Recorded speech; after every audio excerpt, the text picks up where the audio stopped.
গল্পের শুরুতেই আমাদের একটি সায়েন্টিস্ট আর তার মেয়ে বেকে দেখানো হয়। সায়েন্টিস্ট তার ঘরেই একটি ল্যাব বানিয়ে রেখেছিল, আর দেখা যায় তাদের দুইজনের মুখে এক ধরনের দাগ ছিল, যার কারণে তাদের চেহারা কুৎসিত লাগতো। তাই সায়েন্টিস্ট এমন একটি সিরাম বানাতে চায় যার মাধ্যমে তাদের এই সমস্যাকে চিরতরে শেষ করা যাবে। অন্যদিকে তখন দেখা যায় ছোট্ট বে একটি ফুল আঁকছিল, আর সায়েন্টিস্ট তখন বলে এই ফুলটি অনেক কার্যকরী, আর এই ফুলটি মানুষের চেহারার জন্য অনেক বেশি উপকারী সিরাম বানাতে পারে। তবে এই ফুলটি সবসময় পাওয়া যায় না, বছরে একবার এই ফুলটি হয়। আর এর কিছুদিন পরে দেখা যায় সায়েন্টিস্ট তার এই সিরামটি বানাতে সফল হয়, আর তারপর সে এক টুকরা চামড়া নিয়ে সায়েন্টিস্ট তার এই সিরামটি সে চামড়ার উপর লাগিয়ে দেয়, আর তারপরে সেইটা তার মুখে লাগায়। সে ভাবছিল আস্তে আস্তে এই তার মুখের দাগটি শেষ হয়ে যাবে, তবে তার ধারণা ভুল ছিল। এই চামড়াটি এত দ্রুত তার মুখকে কভার করছিল যে আস্তে আস্তে তার চোখ, নাক, মুখ সব কভার করে নিচ্ছিল। এরপর আর কোনো উপায় না পেয়ে সায়েন্টিস্ট একটি ছুরি নিয়ে তার ঠোঁটের অংশের জায়গাটা কেটে দেয়, কিন্তু দেখা যায় চামড়াটি আবারও মিলে যাচ্ছিল। এমন সে অনেকবার করে। অন্যদিকে বে এই সমস্ত কাহিনী দেখে অনেক ভয় পেয়ে যায়, আর তারপর আর কোনো উপায় না পেয়ে সে তার বাবাকে অনেকবার ছুরি দিয়ে আঘাত করে মেরে ফেলে। সিন পরিবর্তন হয়, আমরা দেখি বে এখন অনেক বড় হয়ে গেছে। বে পড়ালেখায় অনেক বেশি ভালো ছিল, তাই সে ইউএসএ একটা কলেজে স্কলারশিপ পেয়ে সেখানে পড়তে চলে যায়।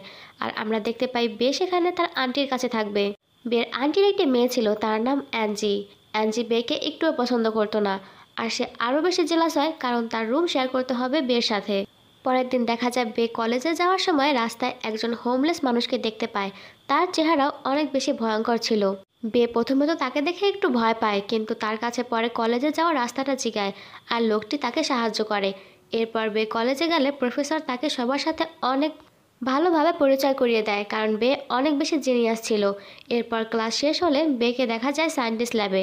তখন আমরা বের কাছে তার বাবার সেই ডায়েরিটি দেখতে পাই। এর ফলে বোঝা যায় বে এখনও তার বাবার সেই থিওরি নিয়ে গবেষণা করছে, আর এই গবেষণা করার জন্য তার কিছু জিনিস প্রয়োজন ছিল, আর তাই বে এই জিনিসগুলো নেওয়ার জন্য এই ল্যাবে এসেছে। তখন পেছন থেকে প্রফেসর আসে আর তাকে বলে তুমি এখানে কি করছো। বে তখন প্রফেসরকে সব কিছু খুলে বলে আমার বাবা একজন সায়েন্টিস্ট ছিল, আর আমার বাবার কিছু এক্সপেরিমেন্ট বাকি আছে, আর সেই এক্সপেরিমেন্ট করার জন্য আমার কিছু জিনিস লাগবে, তাই আমি এগুলো নিতে এসেছি। প্রফেসর তখন বেকে জানায় তুমি এভাবে তো এই জিনিসগুলো নিতে পারবে না, তবে তুমি যদি আমার অ্যাসিস্ট্যান্ট হও তাহলে এই জিনিসগুলো দিয়ে তুমি তোমার এক্সপেরিমেন্ট চালাতে পারবে।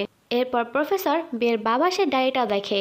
রাতে প্রফেসর বের বাবাকে নিয়ে রিসার্চ করে আর দেখতে পায় বের বাবা অনেক বড় মাপের একজন সায়েন্টিস্ট ছিল, তবে কোনো ডোনেশন না পাওয়ায় সে তার কোনো কাজে সম্পন্ন করতে পারেনি। তবে বের অনেক বড় বড় জিনিস নিয়ে গবেষণা করেছে।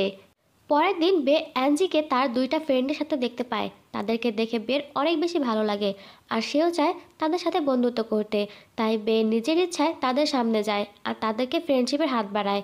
তবে তার মুখের দাগ দেখে সেই মেয়েগুলো একটু ভয় পেয়ে যায়। এরপর বে তাদেরকে ডিনার করার জন্য অফার করে। বের কথা তারা ফালাতে পারে না। রাতে তারা সবাই একসাথে রেস্টুরেন্টে যায় ডিনার করতে। তখন তারা সবাই বেকে খুব অদ্ভুতভাবে খাবার খেতে দেখে। এটা দেখে তাদের আরও বেশি ক্রিপি লাগে, তাই তারা সেখানে বেকে একা রেখে চলে যায়। রাতে বে তার সেই খাবারগুলো প্যাক করে নেয় আর সেই হোমলেস ব্যক্তিকে দিয়ে দেয়। তখন বে তার সাথে বসে আর অনেক গল্প করে। বের মন খারাপ দেখে সেই ব্যক্তিটি জিজ্ঞেস করে তোমার কি হয়েছে। বে বলে তোমার মতো আমার মুখেরও কিছু দাগ আছে, আর এজন্য কেউ আমার সাথে মিশতে চায় না। আমি হয়তোবা অনেক বেশি কুষ্ঠিত দেখতে। তখন সেই লোকটি তাকে বলে এমনটা ভেবো না, তুমি যেমন আছো তেমনই সুন্দর। বে সেখান থেকে বাসা যাওয়ার সময় রাস্তায় তার সাথে প্রফেসরের দেখা হয়, আর প্রফেসর তাকে লিফট দেয়। যাওয়ার সময় প্রফেসর বেকে বলে আমার তোমার কাছে একটা পারমিশন চাই। আমি চাই তোমার বাবার এই গবেষণার কাজকে আরও সামনে এগিয়ে নিয়ে যেতে, এর জন্য তোমার পারমিশন প্রয়োজন। এই কথা শুনে বে তো অনেক বেশি খুশি হয়ে যায়। বে প্রফেসরকে পারমিশন দিয়ে দেয়। এরপর তারা দুইজন মিলে এই গবেষণার উপর কাজ করতে থাকে, কিন্তু তারা কোনোভাবেই তাদের মন মতো রেজাল্ট পাচ্ছিল না। এই জন্য প্রফেসর অনেক বেশি ফ্রাস্ট্রেট হয়ে যায়। একদিন বে আর প্রফেসর তাদের ল্যাবে কাজ করছিল। তখন দেখা যায় অ্যাঞ্জির এক ফ্রেন্ড অ্যালেক্স তাদের কাছে আসে, আর সেও তাদের ল্যাব অ্যাসিস্ট্যান্ট হওয়ার জন্য আবেদন করে। বাসায় যাওয়ার সময় অ্যালেক্স আর বে একসাথে বাসে বসে যাচ্ছিল। তখন অ্যালেক্স বের কাছে ক্ষমা চায় সেই দিনের সেই ব্যবহারের জন্য। এরপর তারা ফ্রেন্ডশিপ করে নেয়। বাসে বে একটি পোস্টার দেখতে পায়। সেই পোস্টারে সেই ফুলটিকে দেখতে পায় যে ফুলটির কথা তার বাবা ছোটবেলায় তাকে বলেছিল। বে দেখে এই ফুলটিকে পাশেরই এক এক্সিবিশনে লাগানো হয়েছে। এরপর বে ঠিক করে যেইভাবেই হোক এই ফুলটিকে তার হাসিল করতেই হবে। পরের সিনে দেখা যায় বে রাতে চুপি চুপি সেই এক্সিবিশনে যায় আর সেই ফুলটিকে চুরি করে নিয়ে আসে। সেই ফুলটিকে নিয়ে বে সোজা ল্যাবে আসে আর তার এক্সপেরিমেন্ট চালু করতে থাকে। সে প্রফেসরকে কিছুই বলে না, কিন্তু অন্যদিকে দেখা যায় অ্যালেক্স আর প্রফেসর মিলে লুকিয়ে লুকিয়ে তার এই সব কিছু দেখছিল। বে সাকসেসফুলি সিরামটি বানায় আর এরপর দেখা যায় তার পায়ের একটা জায়গার চামড়া সে কেটে নেয়। সেইখানে সে সিরামটি আর চামড়াটি একসাথে করে তার পায়ে লাগায়। তখনই দেখা যায় সেই কাটা জায়গায় আবারও চামড়াটি আগের মতো করে লেগে যায়। বে তো এটা দেখে অনেক বেশি খুশি হয়ে যায়। তখনই প্রফেসর অ্যালেক্সকে পাঠিয়ে দেয় আর সে নিজে বের কাছে চলে আসে। বে প্রথমে তাকে দেখে একটু ঘাবড়িয়ে যায়, তারপরে সে প্রফেসরকে সব কিছু বলে সে কিভাবে কি করেছে। এরপর প্রফেসর তার পায়ে সে জায়গাটি দেখতে থাকে, কিন্তু তখন আবার অ্যালেক্স লুকিয়ে লুকিয়ে তাদের দুজনকে দেখছিল। আর অ্যালেক্স তাদেরকে খারাপ কিছু মনে করে সে একটা ছবি তুলে নেয় আর সেই ছবিটি বের কাজিনের কাছে পাঠিয়ে দেয়। প্রফেসর আর বে কথা বলছিল তখনই সেখানে অ্যালেক্স চলে আসে। অ্যালেক্সকে দেখে বে একটু ঘাবড়িয়ে যায় আর সে ভয়ে তার ডায়েরিটি সেখানে ফেলে বাড়িতে চলে আসে। বে তার বাবার ডায়েরিটি সেখানে ফেলে আসায় প্রফেসর তো অনেক বেশি খুশি হয়ে যায়, কারণ সে এইবার তার মতো করে এই এক্সপেরিমেন্টটি করবে। অন্যদিকে দেখা যায় বে বাসায় আসলে তার কাজিন তার উপর হঠাৎ আক্রমণ করে, কারণ সে অনেক বেশি রেগেছিল তার উপর। তাদের দুইজনের মারামারির এক পর্যায়ে বে তার জীবন রক্ষা করার জন্য পাশে থাকা একটি পেন্সিল দিয়ে তার কাজিনকে আঘাত করে আর সে সেখানেই মরে যায়। বে বুঝতে পারছিল না সে এবার কি করবে, তাই সে তাড়াতাড়ি করে তার কাজিনকে বাথরুমে নিয়ে যায়। এরপর বের মাথায় একটা দুর্দান্ত বুদ্ধি আসে।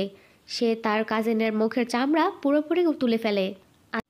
বে অ্যাঞ্জির মুখের চামড়ার ওপর সেই সিরামটি লাগায় আর তারপরে সেটা তার মুখে লাগিয়ে দেয়। এরপর দেখা যায় আজবভাবেই তার মুখে সেই চামড়াটি খুব সুন্দরভাবে অ্যাডজাস্ট হয়ে যায় আর বে এবার ভাবে সে এভাবেই থাকবে। তখন আবার দেখা যায় বের আন্টি বাসায় চলে এসেছে। বে এবার ভয় পেতে থাকে কি হবে তার সাথে, কিন্তু দেখা যায় তার আন্টি তো বুঝতেই পারে না এইটা বে ছিল। তার আন্টি বেকে তার নিজের মেয়ে মনে করে জড়িয়ে ধরে আর বের কাছে এই জিনিসটা অনেক বেশি ভালো লাগে। গাইস, এরপর বের সাথে আর কি কি জিনিস ঘটে তা আমরা নেক্সট পার্টে দেখব। আর অবশ্যই ভিডিওটি ভালো লাগলে তোমরা চ্যানেলটি সাবস্ক্রাইব করে দিও আর ভিডিওতে বেশি বেশি লাইক, কমেন্ট অ্যান্ড শেয়ার করে দিও।